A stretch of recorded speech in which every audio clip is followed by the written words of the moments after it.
tapo acá y le alumbro con una linternita o hago esto, alumbro acá, este también tiene que tener la misma reacción. Si no hay la misma reacción, quiere decir que hay un déficit focal, ¿verdad? Que puede ser en un hemicráneo, la afectación de un hemicráneo, de un hemiencéfalo, perdón. Entonces, por eso tenemos que buscar fotomotor directo y consensual. Cuando las dos pupilas están del mismo tamaño, ¿cómo se dice? Isocoria. Cuando está de distinto tamaño, uno está midriático, otro está miótico, se dice que hay anisocoria. Entonces, todas esas cositas, ese es déficit neurológico. Nivel de conciencia, primero si está alerta, si responde, si no responde o solo responde al dolor, sin respuesta ni siquiera al dolor, y ahí se realiza la escala de Glasgow, ¿verdad? Evalúa el estado neurológico mediante apertura. Estos son los parámetros, la apertura ocular, respuesta verbal y motora. Esos tres parámetros son los que se miden en el Glasgow. Es lo que dijimos también, la pupila, tamaño, reactividad, simetría, ¿verdad? Si no está simétrico se llama anisocoria. Acá, esto es muy importante a tener en cuenta y aparece en el D, ¿verdad? En déficit neurológico, la glicemia. Porque la glicemia no solo te puede ayudar a determinar si la causa de la afectación neurológica o la afectación central, sino que también te puede dar el parámetro de una cetoacidosis que también puede afectar, puede tener una afectación central en el paciente pediátrico, ¿verdad? Un extremo y otro, hipo o hiperglicemia. Entonces, realizar también un control glicémico, por lo menos un hemoglucotesto, a eso es lo que se refiere ahí. ¿Y la E qué significa? Exposición del paciente. Nunca tenemos que olvidarnos de la exposición del paciente. Y esto es lo que quería venir. ¿Existe alguna otra letra o hasta ahí termina? F también. Sí, que exsanguinidad. Esos son los que ponen riesgo inminente de la vida del paciente. Pero también existe la F, ¿sí? Que es la ecografía en fase, ¿verdad? ¿Qué le dicen? El F también le dice, pero nosotros generalmente siempre mencionamos hasta la E nomás. ¿Y cómo se realiza este examen primario? Eso es lo que para abordar un paciente politraumatizado nosotros hacemos un examen primario, que es todo esto que conversamos hasta ahora, y después se hace un examen secundario que viene a ser lo que a veces nos da prisa hacer, ¿verdad? Nosotros lo primero que queremos es ocultar al paciente y no nos organizamos porque esta forma de abordar el politraumatismo, ¿de dónde viene? ¿Qué fuente está que de dónde, quiénes son los que estudiaron esto y nos pasaron? O sea, los yanquis fueron, ¿verdad?, los que mejoraron los protocolos de tratamiento del trauma para mejorar justamente la supervivencia y las secuelas del paciente en general. ¿Y cómo entonces se desarrolla cómo se realiza? Yo quiero saber si de repente te oyeron hablar o si sabes cómo se realiza este examen primario.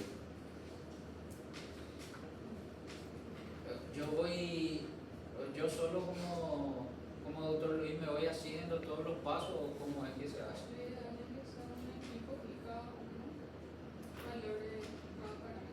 Así mismo es. Un equipo de mínimo 5 personas, ¿verdad? Tiene que haber un jefe que es el que encabece, ¿verdad? El que va a decir, mira, vos me ves vía aérea, vos me ves hemodinamia, vos me ves mecánica ventilatoria, hemodinamia a vos, haceme ya la vía, vamos a sacarlo para el laboratorio y fulanito me dé déficit neurológico y después ya vemos la exposición del paciente. Tiene que ser ese equipo de más o menos 5 personas, donde debe existir como mínimo el médico jefe, otro médico más y un ayudante, ¿verdad? Y 2 licenciados, ¿verdad? Una licenciada, un licenciado, que también te ayuden, porque nosotros simultáneamente tenemos que hacer juntos ese trabajo de cada uno, avanzar y tratar Por eso vamos a ver más adelante, el tratamiento aparece otra vez, porque tenemos que tratar, no podemos pasar de uno a otro, porque si ese paciente tiene una vía aérea obstruida, tenemos que permeabilizar esa vía aérea, ¿entienden? ¿Y qué significa, por ejemplo, permeabilizar esa vía aérea? ¿A qué necesitaríamos llegar?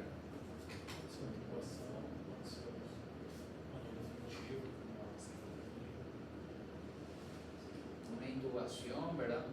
Las vías son distintas, ¿verdad? Si tengo una fractura de cráneo, por supuesto, no voy a hacer la nasal, ¿verdad? Nasotraqueal, ¿verdad? Voy a hacer solo la orotraqueal, ¿verdad?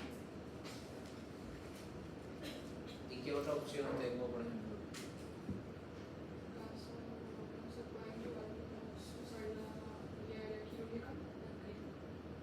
Dicotomía en la inmediata, ¿verdad? Que a través de un trocar yo permeabilizo por debajo de la cricoide, un trocar grueso y por lo menos paso oxígeno, me da tiempo para llegar al quirófano, nunca hacer la traqueotomía en urgencia, eso no existe en ningún protocolo hacerlo dentro, fuera de un ámbito quirúrgico. Entonces le llevo al paciente, tengo tiempo para la traqueotomía llevarlo y ahí hacer la traqueostomía, que esa sí es la definitiva. ¿Está bien? Entonces eso, y entonces lo mismo pasa con la B, ¿verdad? Si yo tengo un bolet costal o si tengo ¿cuáles son los? Cítenme 3 patologías que ponen en riesgo inminente la vida del paciente, patologías torácicas agudas en el trauma, que pongan en riesgo inminente la vida del paciente. Neumotora hipertensiva, taponamiento. Sí, dijeron todo ya, creo. Neumotora masivo, taponamiento y neumotora hipertensiva. Incluso el neumotora hipertensivo, ¿qué medida de rescate yo debo realizar?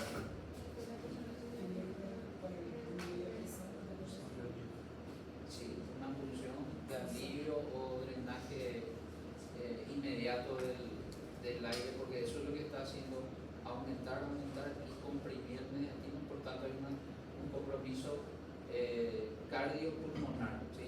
Ya empieza a ingurgitar la yugular, empieza a tener hipotensión porque el corazón ya no está pudiendo, y lo mismo que pasa casi en el taponamiento, ¿verdad? Entonces, estas 3 patologías requieren reconocimiento y tratamiento urgente, ¿verdad? Emergente, de emergencia.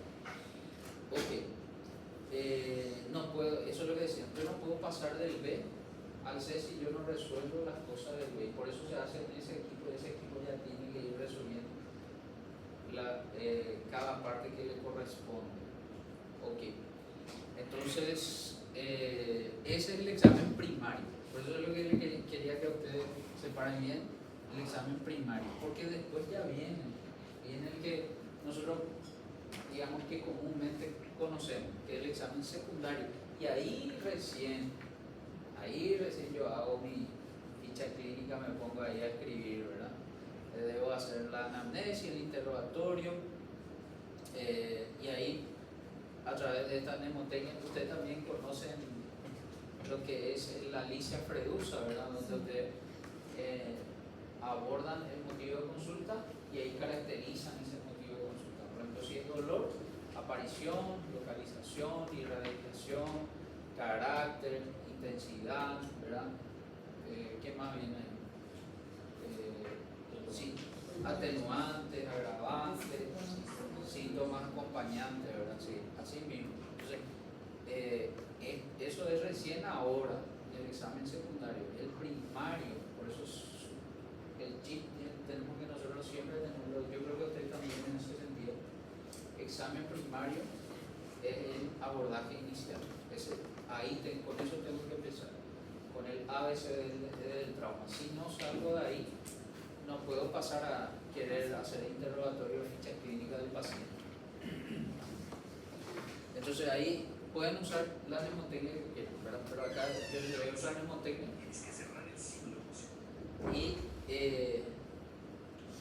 nosotros vamos a buscar entonces signos y síntomas, alergia, es lo mismo, ¿verdad? Acá ustedes ya saben hacer ficha clínica, medicación habitual, patología, antecedentes personales, líquidos, última ingesta o si hay alergias, ¿verdad? Ya mencionamos allá arriba, entorno, información sobre el mecanismo, ¿verdad? Entonces, nosotros a veces pensamos que el mecanismo de trauma no es importante, también es importante, ¿sí? Incluso si el paciente te cuenta o el que observó el accidente te cuenta que el auto se achicharró prácticamente, entonces te da una idea del mecanismo, de la intensidad del mecanismo del trauma, ¿verdad? Tiempo transcurrido, otras víctimas, evolución, cambio del estado del niño, factores de riesgo, herida en accidente, tráfico, altura, caída, ¿verdad? De cuánto cayó, doble o triple altura del niño, ¿verdad? Porque a veces no te saben decir cuántos metros, pero más o menos te cuentan, ¿verdad?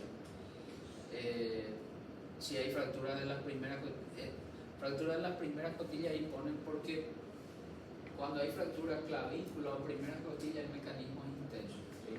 Y también puede existir concomitancia de lesiones cervicales, ¿sí? Generalmente cuando encontramos fracturas de primera costilla tenemos que buscar también cuáles son las 3 placas que se piden en un politraumatismo, un paciente politraumatizado, por ejemplo, que llega a nuestra urgencia. Por protocolo hay 3 radiografías que sí o sí se piden.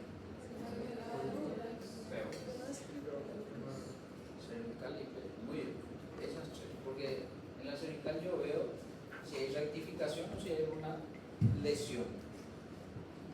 Por supuesto que nosotros entendemos qué significa especificidad y sensibilidad de un estudio. ¿Sensibilidad qué significa? La capacidad que el estudio tiene de detectar algo y la especificidad es la capacidad que tiene de definir qué es algo. Excelente.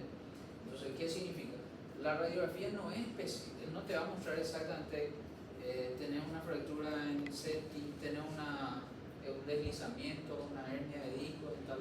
No, difícil de que te muestre, pero te va a mostrar algo que está alterado, ¿verdad? Una rectificación cervical, te va a mostrar una costilla que pueda estar desplazada, una ocupación del espacio pleural que puede ser sangre en el contexto de un trauma torácico, ¿verdad? O llámese derrame, ¿verdad? Pleural, o te puede mostrar una pelvis fracturada, ¿verdad? Y en el contexto de ese trauma va a determinar que hay una lesión, ¿verdad? De pelvis importante.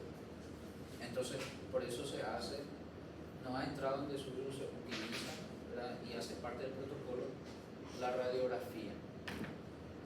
Y por eso acá nosotros tenemos fractura de primera costilla, heridas penetrantes también en cabeza, pero como dijimos, amputación, etcétera. Eso cuando, como dijimos, el mecanismo más frecuente es el trauma cerrado en el niño. Acá de vuelta, afectación por zona, ¿verdad? Y qué órganos o qué estructuras podemos encontrar lesionadas. En cuello, por ejemplo, vasos, tráquea, vasos cervicales, el cuello es bastante delicado, ¿verdad? Tráquea, laringe, columna cervical, enfisema, pulso. Es poco frecuente realmente lesiones en zona de cuello en niños. Tórax es bastante frecuente. Inspección de los movimientos respiratorios, palpación, percusión, auscultación, busca de signos de riesgo inminente de muerte significativa, fractura de deformidad, y eso es lo que dijimos, ¿verdad? Esas 3 patologías torácicas son las que nos pueden poner en riesgo inminente de muerte. La motora de tensión, por ejemplo, si es que nosotros, claro, eventualmente si lo encontramos en algún momento ya el paciente va a estar descompensando, pero inicialmente el neumotor hipertensivo puede empezar como un neumotor así, ¿verdad? Puede empezar. Lo que pasa es que él rápidamente progresa y ya va empujando todo ese pulmón y comprimiendo el mediastino. No te da mucho tiempo y por eso es la medida de salvataje de descompresión con la maniobra de válvula de Diga-Villega que le dicen, ¿verdad? Segundo espacio, línea media, coloco un blocker, puedo sellarle con un guante o un sello de agua, eso depende de lo que yo tenga, o si no le dejo así hasta que pueda realizar una colocación de tubo de drenaje pleural. En abdomen, ¿qué podemos encontrar? Debo realizar inspecciones, voy a puedo encontrar hematomas, heridas, percusión, defensa abdominal, masa, ¿verdad? También tengo que realizar auscultación, pueden haber soplos, ¿verdad? Por aneurisma, etc. Ruidos disminuidos o abolidos por contacto de líquido, ya sea bilis, ya sea contenido gástrico intestinal o sangre misma, que es lo más frecuente, ¿verdad? En el trauma cerrado.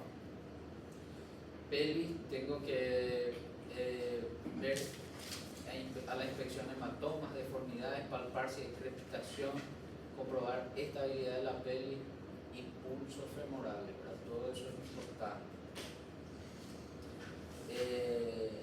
En niños, por ejemplo, es poco frecuente en pelvis. Nosotros llegamos a tener incluso un caso acá en Pedro Juan, que fue durante el COVID. El pacientito, su abuelo estaba sacando el auto y llegó a pinchar, ¿verdad? No le vio al niñito, creo que tenía 2 o 3 años esa época, y llegó a pincharle la pelvis. No llegó a pasar porque paró enseguida, llegó, pero pudo con eso ya lesionar y hizo un hematoma a nivel del cuello de la vejiga, tanto es que le obstruyó, no conseguía orinar la criatura. Llegó, nosotros le hicimos toda la ecografía, la radiografía y ecografía. En la radiografía, si no me equivoco, no encontramos fractura como tal, pero en la ecografía sí se encontró ese hematoma y era época de COVID y tenía que usar el protocolo de anticoagulación profiláctica. Imagínense, el paciente ya tiene un sangrado ahí, pero se pudo estabilizar porque se usa el protocolo con heparina de bajo peso a baja dosis, ¿verdad? Entonces, pero es poco frecuente. Lo que más solemos encontrar es abdomen y tórax. Periné también, buscar hematomas, sangre inmediato urinario, importante. Si nosotros encontramos hematuria, ¿verdad? O paciente que en algún momento de la micción tiene algún tipo de sangrado, nunca colocar sonda vesical, porque se puede realizar una falsa vía al intentar, se puede hacer una falsa vía al intentar colocar, y entonces va a tener, en vez de ayudarle a ese paciente, voy a traumatizarlo más todavía. Tacto rectal es importante. El tacto rectal nos ayuda a determinar si hay una ocupación perineal por algún tipo de hematoma y también a buscar dolor, ¿verdad? Tono, rectorragia, desplazamiento de próstata, examen testicular y vaginal también, hemorragias, lesiones, ¿verdad? Tuvimos también una paciente que tuvo lesiones, ella fue con gineco más que con nosotros, pero si tuvo una cayó cascada de propia altura. Imagínense pacientitos con caída de altura y producen lesiones perineales también. Espalda, deformidad ósea, heridas penetrantes, hematomas, palpar apófisis espinosa, puño, percusión renal. El riñón es... ¿Qué ubicación tiene el riñón? Retroperitoneal, ¿verdad? Entonces, por tanto, su exploración física no es muy sencilla, pero igual se debe buscar peloteo, ¿verdad? Palpación, puño, percusión, todo se debe buscar y de la misma manera. Miembros, heridas, dolor, deformidad, crepitación, hematoma, valorar pulso periférico, sensibilidad, signo de isquemia y síndrome compartimental. Paradójicamente no es poco frecuente, ¿verdad?, que ocurran, lo que muchas veces estamos es condicionados a pensar que solamente el adulto puede hacer un compartimental, ¿verdad?, pero los niños, y de ahí volvemos a la importancia, saber palpar. El compartimental, lo primero que te compromete es el pulso distal. Entonces nosotros tenemos que encontrar pulso pedio, tibial posterior como mínimo, porque si no, ese paciente con fractura puede estar haciendo un compartimental. Y por supuesto, si compromete arterias, puede producir necrosis de todo el miembro. Professor, se a gente não encontra palpando, tem que indicar ao lobo? Excelente, sí. Si yo no encuentro, y por eso yo les digo a ustedes, no sé si le dije hace rato, y si no les dije, le digo ahora, ustedes como internos no tienen que tener miedo de anotar lo que encuentran y de lo que no encuentran también, ¿verdad? Si ustedes están ocultando y ocultan un crepitante, oculto crepitante en base pulmonar derecha y escribí eso en la historia. No importa si viene después el jefe o el presidente y dice,